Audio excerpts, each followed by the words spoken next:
who are we? Innovative Agro Industry is an affiliate of the Israeli Ella Group. We've been doing agriculture globally for more than 30 years now, more than 400 projects delivered, presence in almost every continent outside of Australia. Our home away from home is PNG, but our origins are in Israel. You know, Israel has a claim to fame as being the Holy Land, but in more recent times, it's known for its high tech in various sectors, including agriculture. Being a desert country, Israeli agriculture was required, you know, to battle the elements. And out of those challenges came out of a lot of innovation, technology, management practices. I can mention drip irrigation, climate control, agriculture, sophisticated dairy farms, and more. So let's turn now to why PNG. I think we all know that PNG has large land masses that theoretically can be mobilized towards agriculture, has good climate for a variety of agricultural produce, and excellent water resources. So PNG has all that it takes to have a prospering agricultural sector. However, when we came to PNG in 2011, you know, we found out that despite all these positives, PNG is largely dependent on imports to feed its people. And that is true for staples as well as for premium goods. And all those imports are sold in PNG at much higher prices than they are sold in the developed world. Let's turn now to our, so yeah, I crossed that, dependent is on imports. Let's turn now to our footprint in PNG since 2011, actually broke ground in 2012. This is the 9-mile farm outside of Port Moresby, producing 10 to 15 tons of vegetables weekly, primarily to the Port Moresby market, but also to various sites around PNG. Until March this year, we also exported. However, right now the demand in PNG is such is that we had to cease exports and concentrate on the PNG market. Ilimo Dairy Farm will be completing a construction on this farm in November. And that's for the supply of fresh dairy products, primarily again to Port Moresby or PNG. Those of you living in Port Moresby or around PNG know that the prices of fresh dairy products in PNG are almost ridiculous. And the aim of this farm is it's a grass-to-glass farm, is to bring the prices down and to supply the market with fresh dairy products. This is our Enga Agricultural Industrial Center. We do potatoes, onions, other field crops, and premium products of strawberries, already in operation, of course.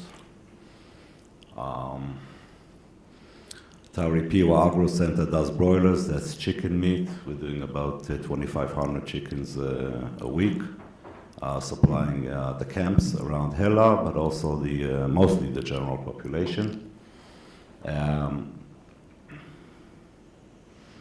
Southern Highlands province, this is a project right now under construction.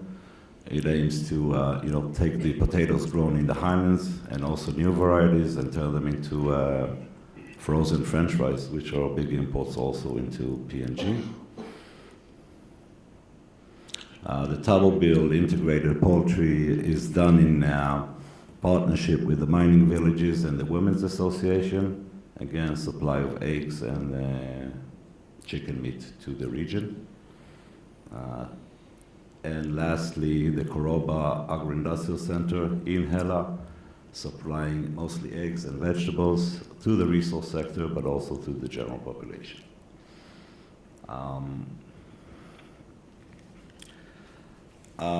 As a case study, when we came to PNG, everybody threw the problems, and there are problems and there are challenges.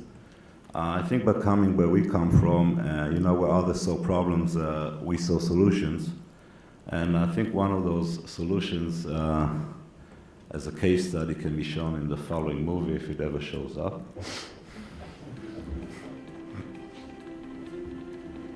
In Papua New Guinea, especially the highlands, proteins such as eggs, pork or chickens are very expensive. High prices can be attributed to the importing of stock feed, such as maize. As Papua New Guinea does not grow such products, farmers must pay high transportation fees that consequently raise protein prices in the highlands.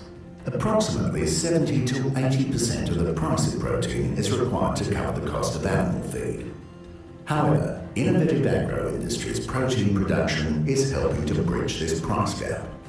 For example, before the company started working in Hela, eggs were selling for 1.5 kina each, which is approximately 70 Australian cents, and live chickens were selling for 50 to 60 kina each, which is approximately 25 to 30 Australian dollars.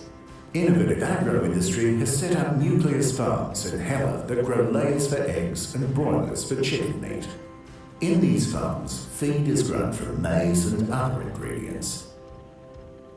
Importantly, innovative agro industry also engages outgrowers to grow feed on their own land and purchases the feed they grow at a fair price, which develops subsistence farmers into cash crop farmers. In establishing this arrangement, innovative agro industry has reduced the price of the feed considerably and reduced protein prices by 50% or more. And I think I saved the best for last, because the right reason to do agriculture in PNG is Papua New Guineans themselves. Now you can try to engage a Papua New Guinean on any subject, and he may be interested or not, like anybody else. You just mentioned the word agriculture to a Papua New Guinean, their eyes will light up, okay? They're automatically engaged. I think the reason for this is that Papua New Guineans have been doing agriculture for far longer than the Europeans, and it's something dear to their heart. Very open to innovation, and you can find good farmers in Papua New Guinea all over. They say the proof is in the pudding, so I brought one of our managers here. This is Lydia Tasi. She'll just say a few words about herself, and I think she'll prove the case. Hi, everyone. It's indeed a pleasure for me to be here. Life wasn't good for me in the beginning. I came from Weiss. It's a very small town in East Sydney province. My parents were subsistence farmers. I have 8 siblings. And most of our lives we depend entirely on agriculture. We grow agriculture products like we grow crops, we grow sweet potato, we do farming for greens, we do poultry, we go fishing, and the leftover we sell them in the market to get money to buy our clothes, our food stuff, to go to medical fees, and we buy food and all this stuff. So life wasn't really good for me in the beginning, being a village girl, I decided that in order for me to come out of this, I have to go to school and be educated, but I love agriculture. Agriculture, I have a deep link with agriculture. Most of our lives we deal with agriculture, so the only thing that would get me out of poverty and all this life is to go to being educated. So I successfully did my high school, I went to my secondary school, and then I went into my university, and I took up agriculture. But school fee was a problem for me, but thanks to the New Zealand government, that they gave me scholarship. So 4 years of my bachelor program, I was sponsored by the New Zealand government. I completed my study. I came back home, but in my province, there was no agriculture entities, there was no industry, so I was jobless for 2 years.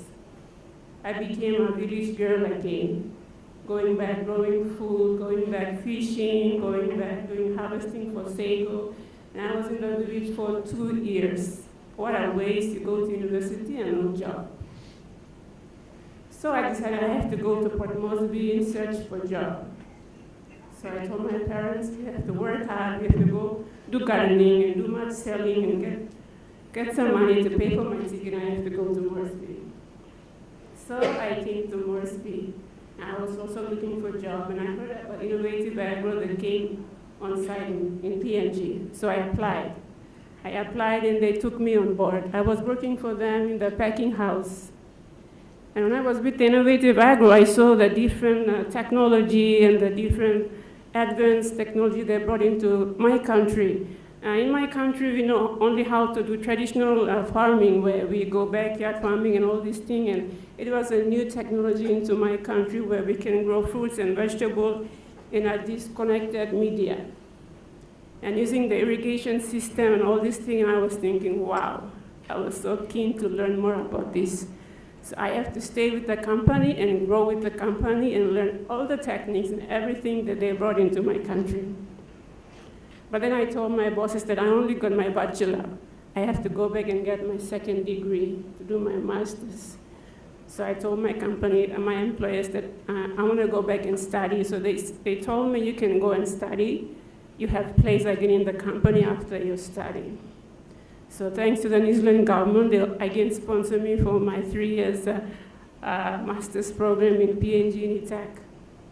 After completing my study, I got my second degree. I came back to be with the Innovative Agro industry. They provide a much of opportunity in our country where, you know, we have only 2 universities in our country, and every year about 60 to 70 agriculture students, they graduate. Okay, from these 60 to 70 students, only 10 to 20% of these graduates, they're eligible to find a job in our country. The rest, they are jobless. So thanks to Innovative Agro industry that came into my country, and they gave me an opportunity to work with them.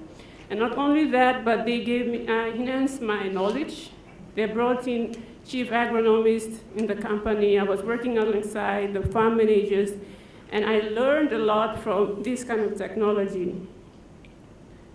And now I can run the irrigation system. I could say I'm specialized in that system, doing the fertilizing program, doing the irrigation programming. You know, we have different crops that we grow. We grow tomato, we grow capsicum, we grow lettuce, we grow corn.